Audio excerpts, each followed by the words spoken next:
na maman kobuka na te yoka lisolo Mama Gisnovitz yene coach ya loposo ya nzoto na bino aye na bakisi oyo ezotraite batempo banduta babokona ndenge na ndenge oyo epesaka mbindo mpe bosoto na kati ya nzoto na bino lokola poche des yeux ride na elongi vieillissement oprofite na cash ne okoma kobomba elongi okoma koyokela nzoto na osoni kobuka na te luka kaka Mama Gisnovitz okozonga lekeleke mwete ku mama na ngai babi Mama Gisnovitz azo soigner nyonso etali loposo ya nzoto na bino yo muto betela batampo esalaki ezambe te esilaka te elongi nzuluka ekoma lokola mutu batume na depo makala yaka po toyebi docteur aza kaka moko coach aza kaka moko kozwa ye eza nango facile aza mpe na Facebook WhatsApp basite nyonso ya internet soki olingi ozwa baproduit na ye livraison nango eza partout dans le monde tobeta www.gisnovitz.com azosala mpe compte YouTube tobenga biso awa na plus 44 74 24 025 737 na bwaneli lisusu plus 44 74 24 025 737 balapa.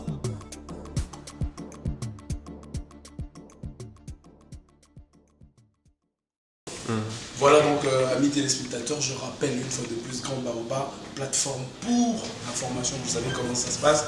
Et déjà, nous sommes ici depuis le Fleuve Congo Hotel où nous avons l'artiste, la star. Et je pense que c'est comme ça que vous allez comprendre les choses. Et ça se passe au Fleuve Congo Hotel. Nous avons l'artiste, la star elle-même, Nino Nni. Déjà à Kinshasa et hier il a électrisé en tout cas chaque club. Nino, bonjour à toi frère. Comment ça va? Ça va.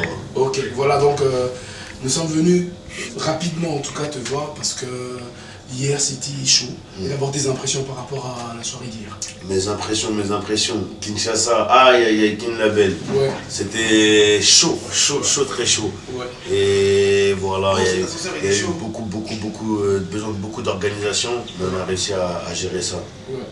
Et après toutes ces années, ça fait la deuxième fois, ouais. Je veux dire, la première fois où tu vas jouer à un concert, où tu as joué, je voulais dire, à un concert, mais les autres fois, évidemment, c'était des visites familiales. Mais pour cette fois, qu'est-ce qui t'a poussé à accepter, bien évidemment, cette production? Ce qui m'a poussé à accepter, c'est déjà, j'avais besoin de revenir dans mon pays d'origine. On a fait des concerts dans plusieurs pays d'Afrique. Okay. On n'est jamais revenu dans notre pays d'origine, donc c'était une fierté. Et voilà, on a réussi à avoir une organisation, OPS Group, qui a réussi à bien gérer ça et à structurer le truc. Ouais.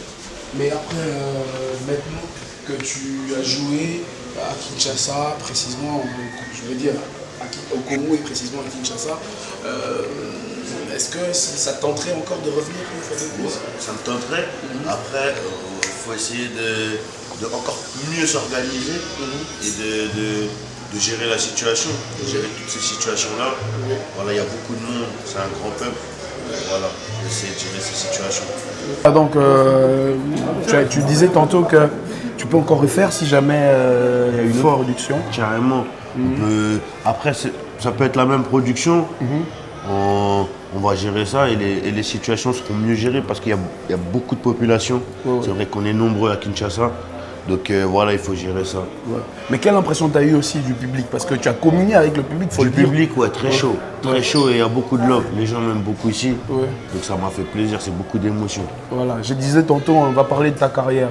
En fait, ça a commencé depuis quand? Tu es allé vite en flèche et puis aujourd'hui, Nino, la star, beaucoup de disques d'or, des singles, n'en parlons même pas. Aujourd'hui, même un disque de diamant que tu as remis en main propre comme ça au gouverneur de la ville.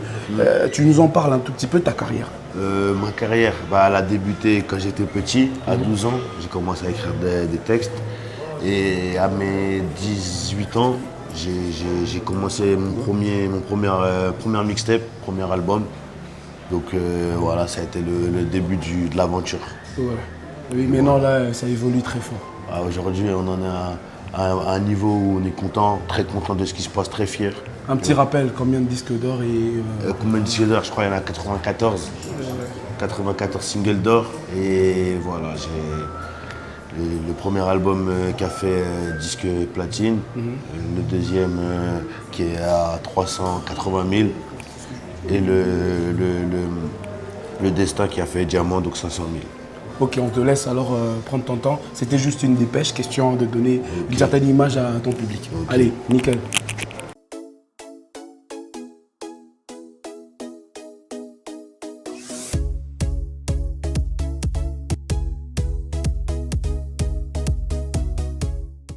Voilà donc, très chers amis téléspectateurs, toujours dans le cadre de vous informer pour le compte bien sûr de cette émission Grand Baobab, nous recevons l'artiste, l'un des dignes fils de ce pays, le Congo.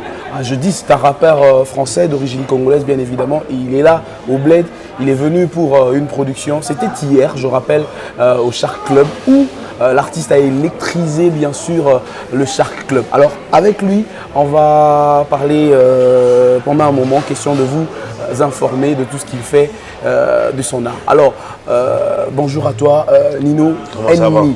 Ça va? Ça va, ça va. Ben, écoute, nous sommes très contents déjà de t'avoir ici au Bled. Et je pense que ça fait plusieurs fois que tu es venu à Kinshasa, mais pour une production, c'était une première. Ouais, la première fois que je me produis ici, que je viens sous le nom de Nino. Sinon, je venais sous le nom de William. Voilà. Ben, sinon, comment tu as trouvé la communion entre toi et le public? Bah moi franchement j'ai kiffé mon séjour, j'ai bien aimé mon séjour. Après il y a eu beaucoup de tensions, il y a beaucoup de monde, mais voilà j'ai kiffé le séjour et le concert il s'est bien passé. On a réussi à faire du début à la fin, donc voilà. Et lorsque tu es arrivé, déjà à l'aéroport tu avais quand même une bonne impression, tu as vu il y avait des panneaux et tout le reste. Qu'est-ce qui t'inspire cette communication là? Bah, la communication était très bien gérée. Moi quand je suis arrivé il y avait quasiment tout le pays, on dirait qu'ils savaient que j'arrivais. Et donc la ville, surtout à Kinshasa, où la communication elle avait été bien faite en amont, donc j'étais content, très content de la communication. Voilà, il y a beaucoup de gens qui te suivent sur internet, donc qui ont une idée sur toi, mais par contre ceux-là qui sont au pays, donc il y en a aussi qui ne connaissent vraiment pas bien l'artiste. Alors parle-nous un peu de toi, Nino. Que je vous parle de moi, bah, voilà, je suis un jeune artiste français qui a débuté sa carrière à l'âge de 12 ans. Et le fruit de ce travail il a été récompensé à l'âge de 19 ans, 20 ans, où j'ai commencé mon premier contrat avec Warner.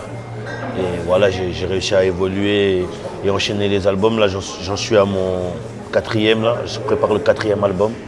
Donc voilà, on est très contents, très fiers. Et Destin, c'était le premier album Destin, c'était le deuxième. Le deuxième. Avant, album. il y a eu quoi déjà? Comme prévu. Comme prévu. Ouais. Et là, tu parles de quoi? Quand tu dis comme prévu, tu fais faire allusion à quoi? En fait, c'est une suite. J'avais fait un petit concept où mon premier projet s'appelait Ils sont pas au courant volume 1. Donc les gens ne connaissaient pas Nino. Donc j'ai appelé ça Ils sont pas au courant. Donc les gens, le peuple, le public n'est pas au courant encore que je vais arriver. Et puis après, on a fait Tout se passe comme prévu. Tout se passe comme prévu parce qu'ils n'étaient pas au courant. Donc maintenant, ils sont au courant. Voilà. Il y a eu déjà Maintenant, ils le savent. Avant, comme prévu, il y a eu Maintenant, ils le savent. Ok, c'était un single, ça? Ouais, c'était un album. Album aussi? Ouais, okay. Maintenant, ils le savent. Et après, Maintenant, ils le savent. Comme ils le savaient, tout s'est passé comme prévu. Donc le cheminement est bon. Et après, comme prévu, on a essayé de trouver un concept qui alliait tous ces concepts-là, en fait. Concept global. Tout ça, c'est le destin. Si tout se passe comme prévu, c'est que c'était ma destinée. Donc, c'est le destin. Et voilà, là, on en est là. Ok, donc je pense que vous avez bien compris. Donc, c'est une suite logique en fait de sa carrière. Voilà, il a parlé d'abord, il voulait se faire connaître. Et après, il dit, bon, comme les gens les connaissent déjà, c'était prévu comme ça. Et là, après, c'était le destin. Donc, c'était à sa destinée. Je pense que vous comprenez quelque chose. Donc, le 4e album, alors, on va s'intituler comment? Il y a déjà un intitulé? Je ne sais pas. Peut-être, je sais pas. J'ai pas encore de titre en tête, mais ça va être un bon petit titre qui résume tout ça. Ok, mais pendant tous ces 3 albums, tu as eu à récolter des disques par-ci, par-là. C'est-à-dire, je m'explique, des singles d'or, des disques d'or. Et là, hier d'ailleurs, tu as présenté, tu as remis en main propre comme ça au gouverneur un disque de diamant de cet album Destin. mais comment ça se passe? Du coup, tu sors aujourd'hui et le lendemain, ce sont des disques d'or. C'est quoi en fait le secret? Qu'est-ce qui se Le passe? secret, moi je dirais beaucoup de travail. Ok. Beaucoup de travail, de l'acharnement sur le plaisir et le loisir qu'on prend. Ouais. C'est une passion, avant tout c'est une passion, mais c'est une passion qui se travaille avec acharnement et beaucoup de prières aussi. Ok. Donc les deux alliés, ça donne un bon petit truc. Voilà. Mais tu as fait beaucoup de radio. Moi, je t'ai suivi sur Planète Rap plus d'une fois avec la bande et tout. Le reste, là, je dis bravo parce que tu as toujours été à la hauteur à travers tes freestyles. J'ai senti qu'il y avait du punch et tout le reste. Mais bon, Nino s'inspire de qui en fait? S'inspire de qui? Ouais. De beaucoup de monde. J'écoute beaucoup de monde. Moi, j'écoute beaucoup d'artistes et j'écoute surtout tout le rap français, moi. J'écoute tout le rap français, j'écoute de la musique d'ici, des rumbas congolaises, j'écoute de la variété française, j'écoute de la funk, j'écoute du blues, j'écoute beaucoup de styles qui font que, allié, je pioche un peu partout en fait. Le bon partout, je le pioche. Et je pense que c'est ça qui fait un tout. Voilà. Mais aussi, beaucoup de featuring avec beaucoup d'artistes. Aujourd'hui, tu es trop sollicité, c'est toi qui vas vers les artistes ou ce sont eux qui viennent vers toi? Parfois c'est moi, parfois c'est eux. Mais après, les combinaisons, elles se font naturellement. C'est des artistes que j'écoute. Comme je t'ai dit, j'écoute beaucoup de rap français. Donc c'est des artistes que j'écoute et que ce soit Fally ou pas.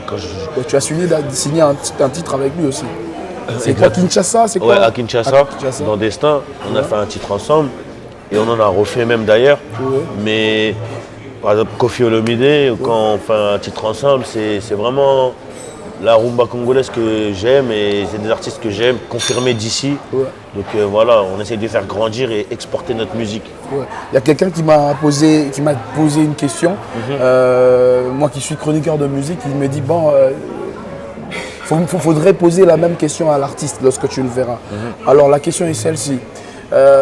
Tu t'es pas inspiré quelque part de ton père parce que ton père a fait de la musique aussi. Ouais. Et c'est parti de là ou pas? C'est parti de là, oui, parce que en fait c'est lui qui me met dans le bain quand on est petit. Souvent il y a en fait quand on est petit, c'est les parents qui donnent les loisirs en fait. Okay. C'est les parents qui induisent un peu les enfants à faire tel ou tel loisir. Si le père est footballeur, il y aura beaucoup de football, beaucoup d'entraînement, beaucoup de ballons, Et comme mon père est artiste dans sa jeunesse, il y a eu beaucoup de musique. Donc en même temps, depuis tout petit, j'ai des casques. Depuis tout petit, il y a de la musique. Depuis tout petit, on écoute les cassettes. Donc voilà, je pense que ça a joué aussi. Et c'est dans les gènes aussi. Ah, c'est dans les gènes, surtout ça. Parce que tu fais bien déjà le truc, permets-moi de le dire, et tu le fais bien. Moi, j'étais émerveillé de te voir sur scène. Pour la première fois, je l'ai dit à haute voix, j'étais émerveillé. Au-delà de tout ce qu'on peut avoir comme infinité, mais j'étais vraiment émerveillé de t'écouter comme ça. Bravo à toi, frère. Merci. Alors, on va finir cette interview. C'était juste pour avoir une idée sur toi, pour que les mélomanes, les fanatiques, surtout, tu en as plein ici au pays comme de par le monde. Et je voulais simplement qu'ils puissent avoir encore une idée sur toi. Alors, on finit en disant quelque chose, bien évidemment, à ce public-là. C'est charmant public qui t'a toujours soutenu. Fort. Qu'est-ce que je peux dire au public? Merci d'être venu. À tous ceux qui sont venus au Shark Club, c'était vraiment une expérience formidable. Et voilà, on est très content d'être revenu à la source et ça fait plaisir. C'est vraiment de l'émotion, beaucoup d'émotions et beaucoup de joie, beaucoup d'amour. Et un petit morceau, on ne peut pas écouter quelque chose rapidement, un petit morceau, je n'ai même pas. J'ai même pas de morceau. J'ai même pas de morceau, mais il y a des trucs qui vont arriver très bientôt. Très bientôt. Donc voilà, comme je t'ai dit, on a refait un morceau avec Fally. Donc voilà, ça c'est une exclue. C'était pas divulgué, mais on a refait un morceau. Mais au fait, une question qui me vient pendant que tu parles tu réponds à cette question. Je dis, Serge Ibaka, sa présence, c'est quoi en fait le... Serge Ibaka, c'est parce que c'est un ami. On s'est rencontrés là, il n'y a pas très longtemps. Et c'est quelqu'un qui est vraiment pro Kinshasa et pro l'évolution du pays en fait. Et c'est des images du sport qui grandissent et qui sont vraiment des superstars. Et ça fait plaisir de ramener un exemple dans le sport parce que moi je suis dans la musique, mais il y a d'autres types de moyens de s'en sortir. Il y a d'autres portes de sortie. Donc voilà, c'était pour présenter ça au pays et leur dire qu'on allie le sport, la musique, que ce soit la danse, que ce soit la menuiserie, que ce soit la mécanique. Il faut qu'on grandisse et il faut que le peuple grandisse aussi. Okay. Donc bravo à toi parce qu'on a vu hier Serge Ibaka sur le podium. Donc il a effectué un déplacement exclusivement pour cette production. Exclusivement, ouais. Ouais. Donc ça prouve que l'artiste est grand. Alors merci à vous, madame, messieurs. Merci d'avoir suivi bien sûr cet entretien avec la star, je me permets de le dire. C'est le Congo qui gagne. C'est le Congo qui gagne. C'est le Congo qui gagne. Et moi je dis c'est la famille qui gagne. Bah oui. Vous allez me poser la question pourquoi? Eh bien, voilà, on garde ça pour nous. Allez, ciao, ciao.